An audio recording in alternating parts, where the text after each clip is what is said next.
Bonjour, bienvenue au domaine. Je suis Denis Verviers.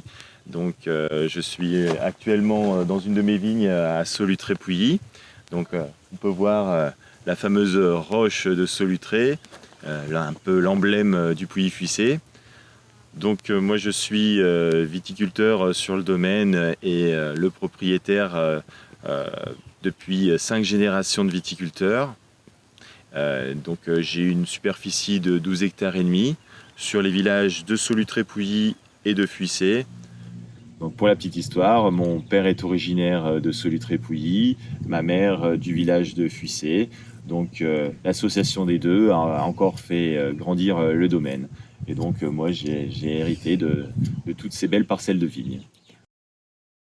Voici un pied de chardonnay. Comme on peut le voir, là le raisin est en pleine fleur. C'est-à-dire qu'on est on est sur un stade très important de l'évolution végétative de la vigne. Là, c'est là que tout va se décider. Est-ce que l'on aura des beaux raisins ou est-ce que on aura des tout petits raisins? Ça va dépendre essentiellement du temps. Comme vous pouvez le voir, on est sur des sols qui sont labourés, qui sont travaillés.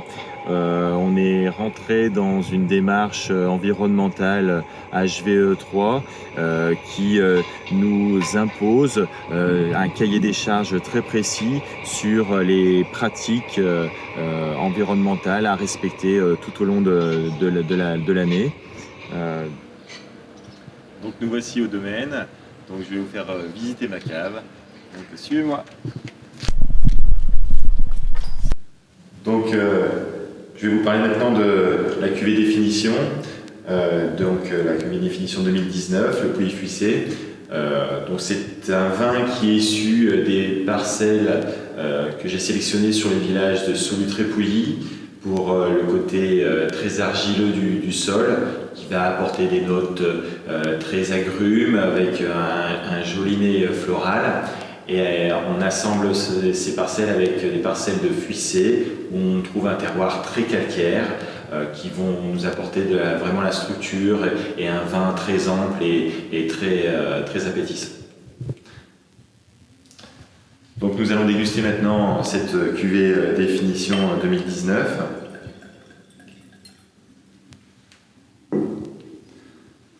Comme vous pouvez le voir, on est sur une robe bien dorée qui montre que les raisins ont été récoltés à belle maturité.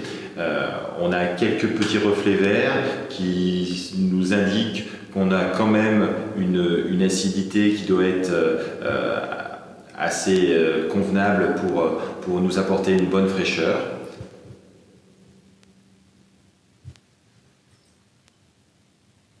Au nez, on a des arômes très floraux, des arômes de fleurs blanches principalement, fleurs d'acacia, avec des notes de noisettes, d'amandes et un tout petit peu d'abricot.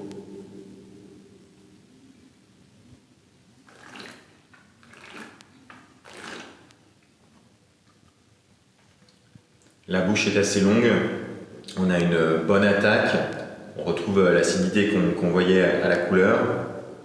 Et tout de suite derrière, on a tout la palette aromatique du terroir qui s'exprime avec des belles notes d'acacia, des belles notes d'amande et au final une petite touche très légèrement boisée et qui tend à aller sur un peu des miels d'acacia qui vont venir englober toute cette trame aromatique. C'est un vin qui est à consommer entre 12 et 14 degrés, donc pas trop froid pour pouvoir avoir tous les arômes. Et on peut se faire plaisir, bien sûr, à l'apéritif avec quelques bons amis, et bien sûr avec tous les très bons poissons et crustacés, ça sera un émerveillement.